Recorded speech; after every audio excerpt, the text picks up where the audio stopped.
was growing up, we didn't have a VCR until I think 84 or 85. My sister and I had to save up half the cost of buying the unit, which was very substantial back at that time. Our family was just not going to be able to afford it on the drop of a hat. But we did a lot of jobs, earned $5 here, $6 there. A lot of lawns got mowed and a lot of babies got sat. At the end of the day, we were able to buy a VCR. It was top loading and had fake wood sides, but it was revolutionary. Until this time, if something didn't come on the 9 channels that the television received, you couldn't watch it. In a way, that was a better time because I can remember so many conversations when something would make its network premiere, whether it was Alien or Halloween. Yes, they were cut, and yes, they were pan and scanned, and usually the prints looked like garbage. But the excitement of being able to see these films that maybe you heard of from someone who had seen it in the theater a couple of years earlier, but in a lot of cases they were brand new discoveries, and it was just an amazing time to discover film, especially horror films. Because horror films were even more obscure to regular broadcast programming. There was an unspoken line that you didn't want to have too much of that on the airwaves.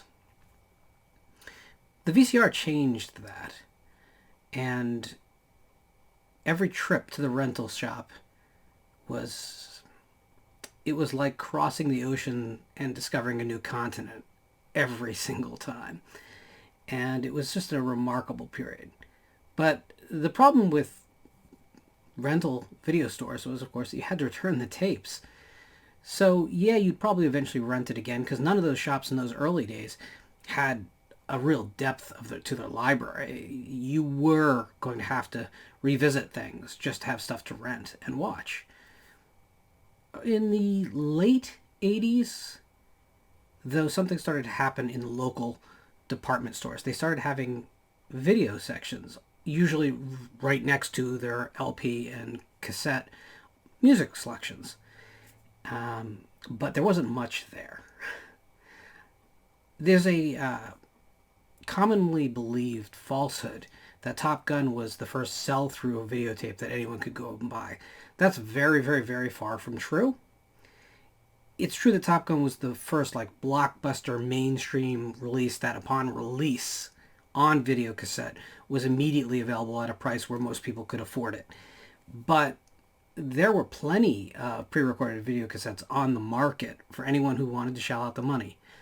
Most weren't cheap, but they weren't $90 and $100 for a lot of the public domain or very common titles. The very first video cassette I purchased was a ugly orange boxed copy of Little Shop of Horrors. It was released by a company called Star Classics, which was out of New York.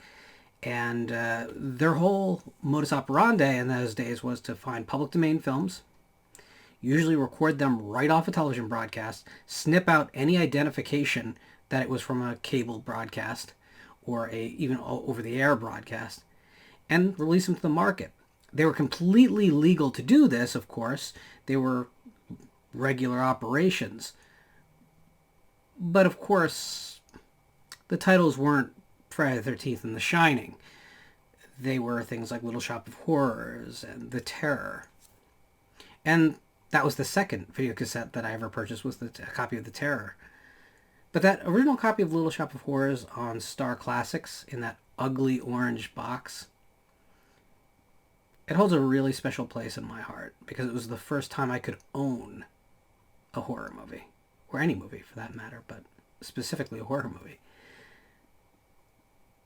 It's easy today to lose track of it as we're watching the decline of physical media, or packaged media as the new industry term is for Blu-rays and DVDs. But for those of us who remember a time when simply owning a movie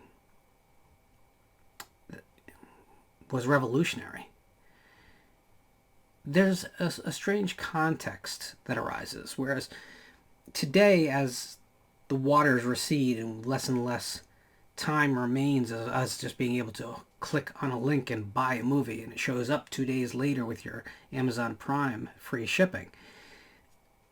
We're getting back to where we were in so many ways. The difference is, of course, everything is pretty much available streaming.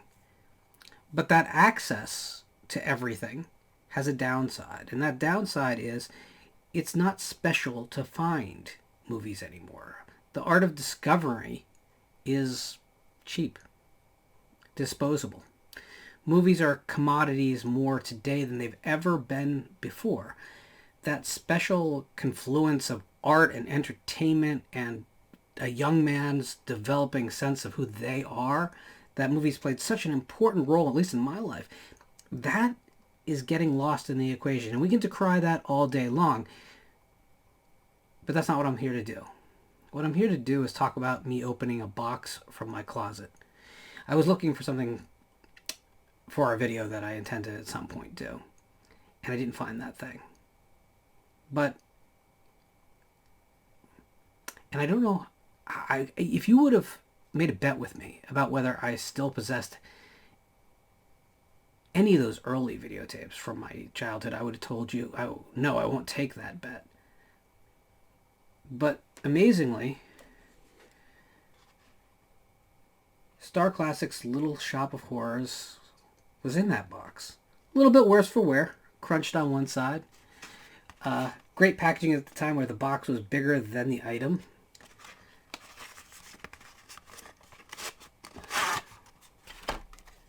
And there we go.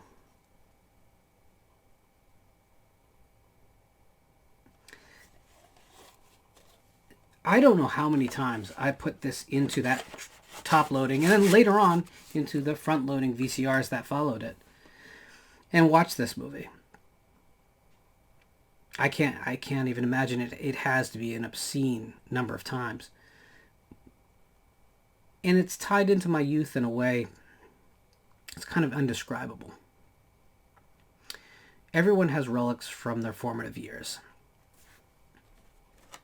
I'm pretty proud that this is one of mine, and I'm kind of mind blown and even emotional that it still exists in my hand. Something that's so cheap and tawdry and, you know, a company that was scraping by on public domain titles sourced from really arbitrary means. This should be something that's almost embarrassing, right?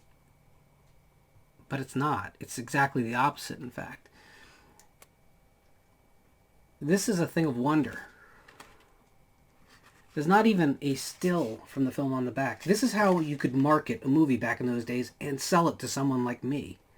Because I don't know how much it cost. It couldn't have been more than maybe $15. I can't imagine I would have had that kind of money at that time in my life.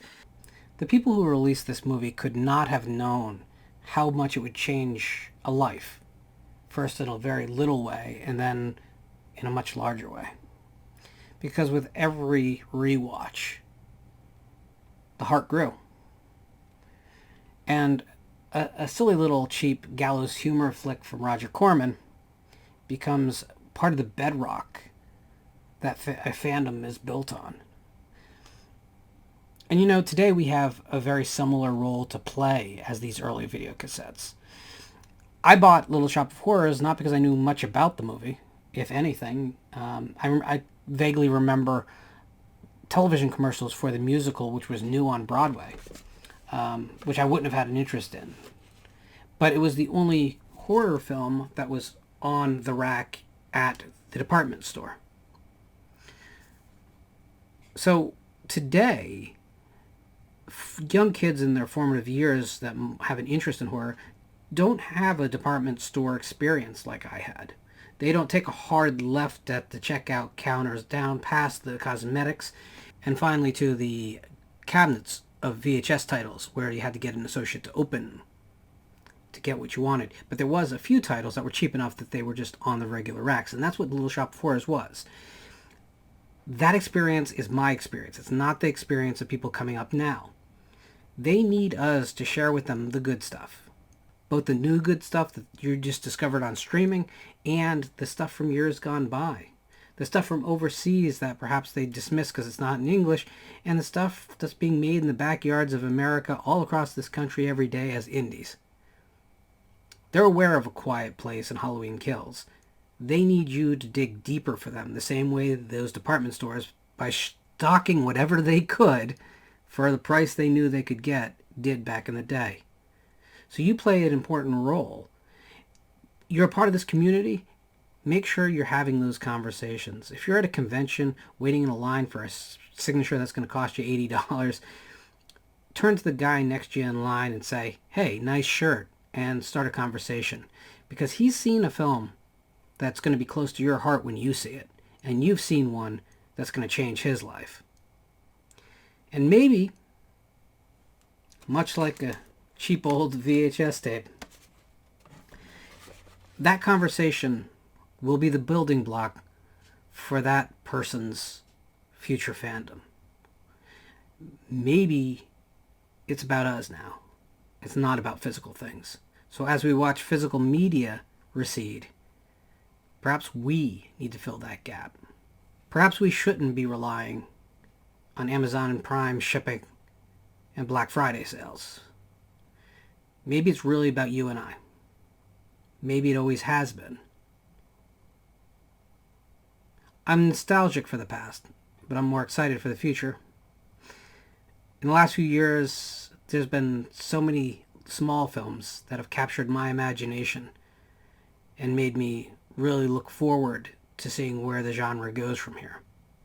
And while I regret that there won't be the presence of physical media like there is today, I think I'm okay with that as long as the movies keep being good. Because isn't that what it's really about? It's not about what we own as much as the experiences that these movies give us. Sometimes an old VHS tape, as an artifact from another period, puts things into a great amount of perspective.